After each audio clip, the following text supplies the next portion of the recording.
Assalamu alaikum students, hope you all will be fine. We are going to study computer class 7. Now come to the copy work.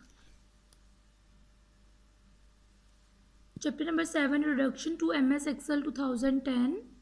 Key terms.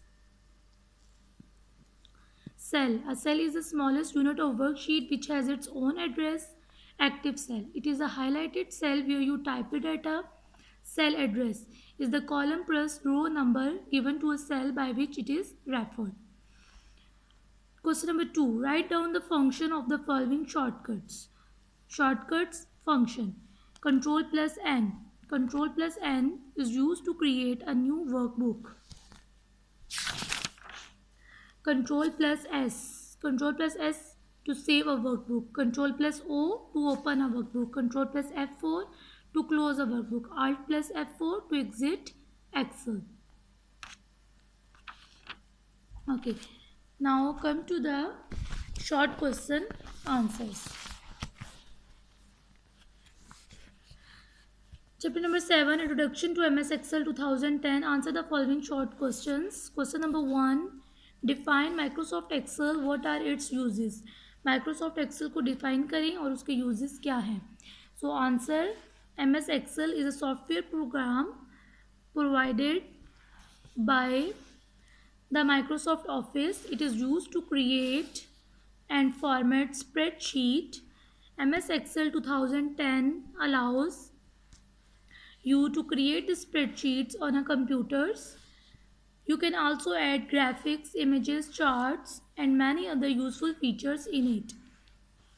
Question number 2. Question number 2. Define a spreadsheet. What are its uses? Spreadsheet को define करें और उनके uses क्या हैं? Spreadsheet क्या है? Spreadsheet consists of data and information organized in the form of rows and columns. They are commonly used to perform different kind of calculations. Spreadsheets are also used in various fields such as schools, business organizations, etc. Okay, question number 3. What do you mean by range of cell? क्या है? What do you mean by range of cell? Range of cells का क्या मतलब है? Answer. When you select or highlight a block of cells, then the area formed by the block of cells is known as range of cells. Question number 4. Define row, column and cell. Row, column और cell को define करें.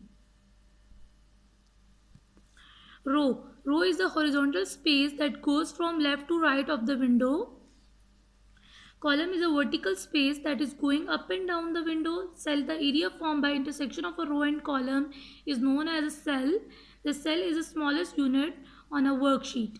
Question number 5. How many rows and columns are in a worksheet? There are 10,48,576 rows and 16,384 columns in a worksheet. Okay. Next, now come to the long question answers.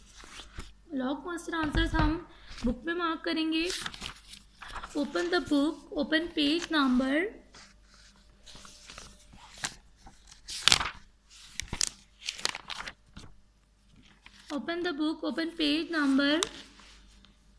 87. Page number 87. So question number 1. Question number 1. Explain the components of MS Excel sheet. MS Excel sheet के components को explain करें. Answer क्या है? The component of MS Excel sheet are as follows. MS Excel sheet के components ये हैं. आपने heading देनी है title bar की. ठीक है, title bar की heading देनी है. तो यहाँ से टाइटल बार से लेके क्लोज बटन तक इसको लिखना है. ठीक है, उसके बाद क्विक एक्सेस टूल बार की हेडिंग देनी है. क्विक एक्सेस टूल बार पूरा लिखना है. फिर रिबन को की हेडिंग देनी है. The ribbon contains tabs and groups arrange in a manner. Each tab contains different commands. Okay, now turn the page. Next formula bar.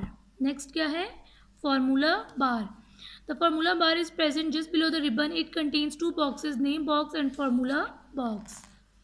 Next, worksheet. ठीक है, वर्कशीट की हेडिंग देनी है. फिर ये वर्कशीट पूरा लिखना है. फिर है वर्कबुक. वर्कबुक की हेडिंग देनी है, फिर यहाँ से स्टार्ट करना है। An MS Excel document is called a workbook, यहाँ से लेके वर्कशीट तक लिखना है। उसके बाद है शीट टैब। शीट टैब आपने क्या लिखना है, दिस टैब से लेकर एक्टिव शीट तक। Okay, now come to the next page, status bar. Status bar क्या है, आपने यहाँ से लिखना है this bar display the current status of cell and the zoom options. So long answer number 1 is complete. Long answer number 1 यहाँ पर complete हो जाता है। Okay, next question number 2, page number 90। Question number 2 है what type of data can you put inside a cell. Cell के अंदर हम किस तरह का डाटा जो है वो पुट करते हैं। तो आंसर आपने यहाँ से स्टार्ट करना है। यू मे ऐड नंबर्स और text into an Excel worksheet, ये लिखना है यहाँ तक। उसके बाद नंबर्स की हेडिंग देनी है, पूरा नंबर्स आपने लिखना है, मंथ, डेट, ईयर्स। फिर आपने फार्मूला की हेडिंग देनी है। फार्मूला से लेके, formula is a mathematical expression to perform calculations on data in cells, यहाँ से लेके यहाँ तक लिखना है A1 + B2 + C3 तक। ओके, नेक्स्ट पेज पर आ जाएं। फिर आपने हेडिंग देनी है टेक्स्ट। किसकी हेडिंग देनी है, टेक्स्ट की। टेक्स्ट से लेकर स्टार्ट करना है यहाँ तक 32,767 कैरेक्टर्स तक, ठीक है। So long answer number 2 complete हो जाता है यहाँ पर। Okay, next question number 3। Now come to the page number 92। Question number 3, how will you save a workbook. Workbook को आप कैसे सेव करेंगे, ठीक है। आंसर यहाँ से लिखेंगे to save a workbook follow the given step, यहाँ से स्टार्ट करना है और click the save button. Okay, next question number 4। Question number 4 है write the steps to open a new workbook. क्या है कि न्यू वर्कबुक को ओपन करने के स्टेप्स राइट करें। तो ये स्टार्ट करना है यहाँ से, हेडिंग नहीं लिखनी, यहाँ से स्टार्ट करना है to open a new workbook follow the given steps, यहाँ से लेके click create button. Okay, and the last question,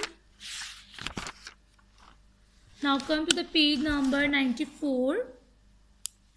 last question है how will you open a saved workbook. How will you open a saved workbook. Save workbook को आप कैसे open करेंगे, इसका answer आपने लिखना है यहाँ से, हेडिंग नहीं लिखनी, यहाँ से लिखना है टू ओपन एन एग्जिस्टिंग को कट करके लिखना है a save workbook follow the given step, यहाँ से लेके स्टार्ट करना है और एंड करना है यहाँ तक the file gets open on the screen. तो लॉन्ग हमारे क्वेश्चन नंबर 5 जो है, यहाँ तक हमारा लॉन्ग क्वेश्चन जो हैं वो कंप्लीट हो गए हैं। और चैप्टर इज कंप्लीट।